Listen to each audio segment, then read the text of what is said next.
especially you did it there tonight. Did you just when predicting this fight or envisioning it, think you could end it like that? There was a lot of things going through my head for this fight.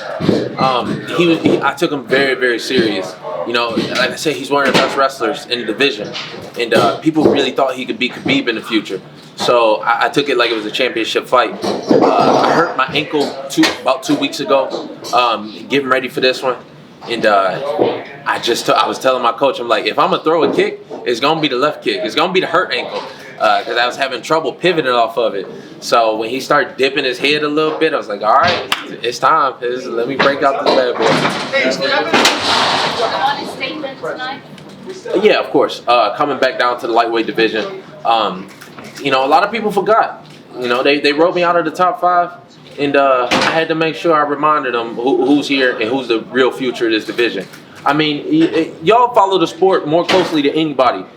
There's nobody else at lightweight that you can really look at and say, this guy's going to rule for a long time. And I feel like I got to remind people that I'm that guy. Is the victory sweeter because of the fact, you talked about it being a dangerous fight, and a lot of people are like, why would he take this? And you got the win and you did it impressively. Does that make it sweeter? Yeah, a little bit, but not too much. Yeah. I'm not totally ready to celebrate yet. Yeah. Like, I want to go belt. That's when you're gonna see me standing up here like all smiles, like cheers and everything. I gotta go belt to win. He is very dangerous. He was very he was somebody I had to take serious, but I ain't ready yet. We heard that Faraz Zahabi was sort of running a little bit late. They closed off one of the tunnels. What exactly happened there? Did you think at one point that maybe he wasn't going to be in your corner? Yeah, I mean, they was bringing the president in, so they made sure to we was all on lockdown. It took us maybe an hour and a half to go a mile to get here, and he got caught in that whirlwind. But that didn't break. I honestly didn't even think about it. It didn't break my focus at all. I just remembered everything that he said to me, and even throughout the warm-up, he wasn't there for the warm-up. But I made sure to keep all the stuff that we worked for these past 6 weeks in training camp. I made sure that I was going to do him proud. How much of a difference was it having him in the corner as the fight was actually playing out? It was a big difference. There's been a void in my training since the passing of Robert Fawless. I felt like I didn't have that guy who could speak to me. And the last fight that I really felt like he was there was for the Barboza fight. And if you go back and watch that, I was kind of talking to myself throughout the fight, and I was really speaking for him. And in this fight, I didn't have to do that. There was no chatter going on. I just let him speak, and I just stayed focused and I stayed in the moment. And I feel like that made a really big difference. He hit me with a couple punches, and the old me, I would have started brawling. I would have went back to what I was going to do. But he told me stay focused, stay on the game plan, and keep the long vision in sight. The other noticeable thing was when you did win, you were super, super humble about it. Was that something that you point to do? It almost seemed like it was on purpose.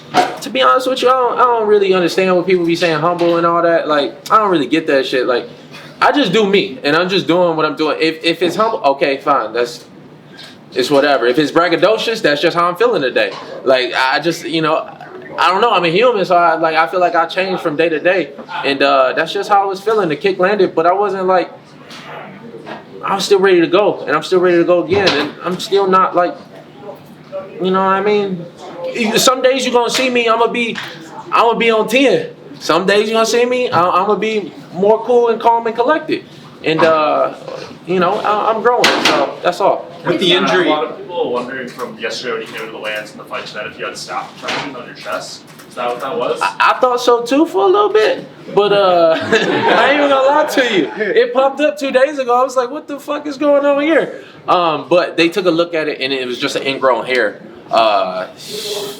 It gave me a little scare, Lord was testing me a little bit. I said, man, come on, don't do this to me. But it's nothing, so, I've glossed over it. You mentioned the injury.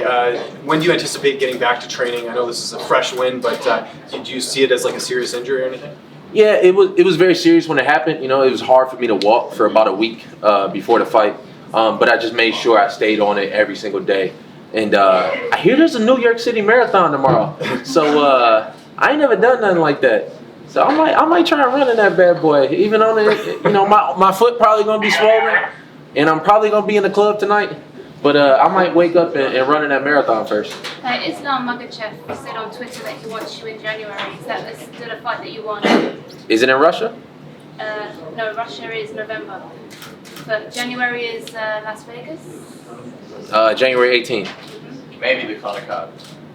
Maybe. We'll talk. We'll see. You know, I do want that fight. I want it in Russia. That's the bigger fight for me.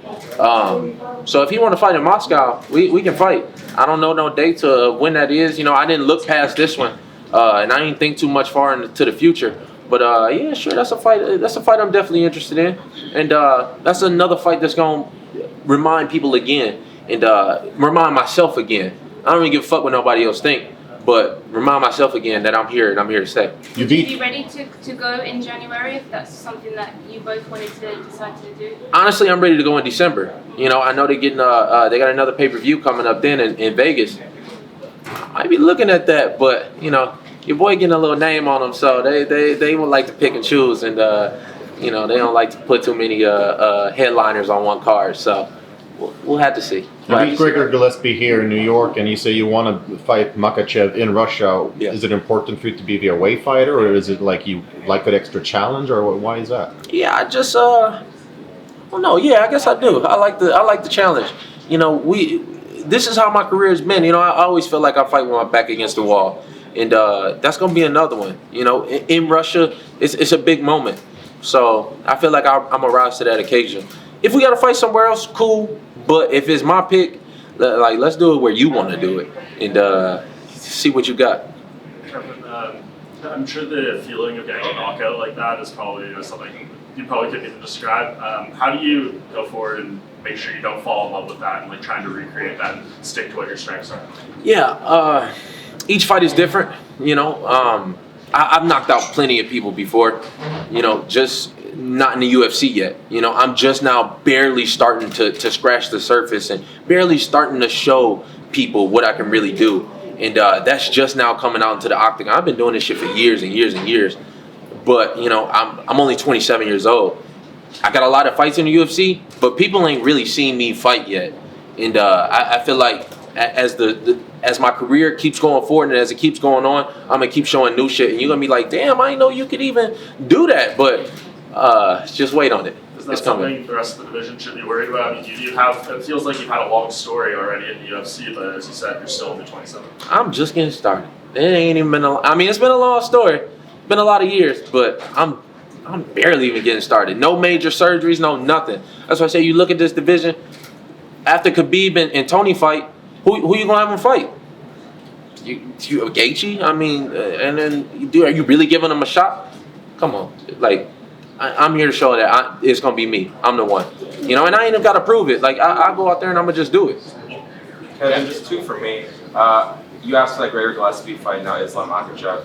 Both supremely talented guys, but perhaps not the elite in terms of establishment. They haven't quite fought the top guys. Is any of that sort of a conscious decision to give yourself some more time to work with Faraz and get that groove before you dive into the really deep end of lightweight? No, these guys are supremely talented. This is lightweight.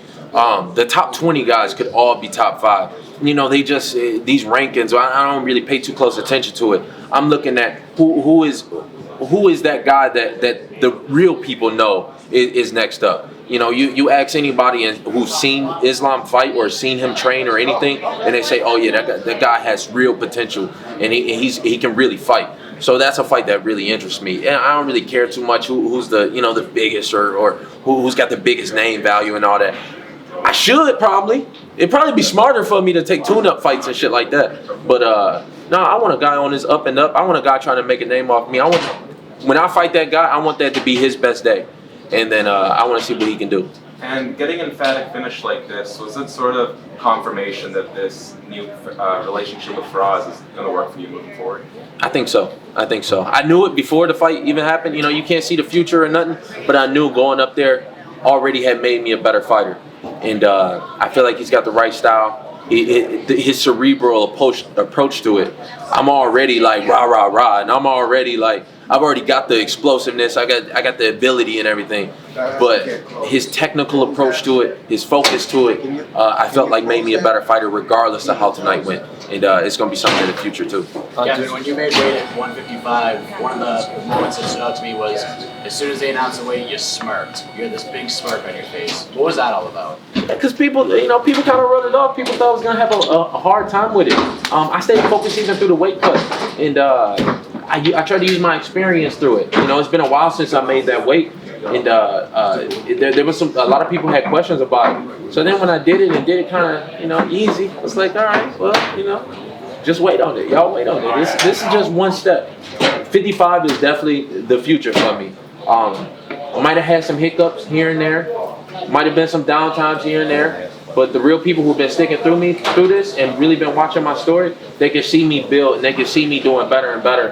And me making weight easily like that and without much issue, I felt like it was just one more step in the right direction. It's something that I'm going to continue moving forward with.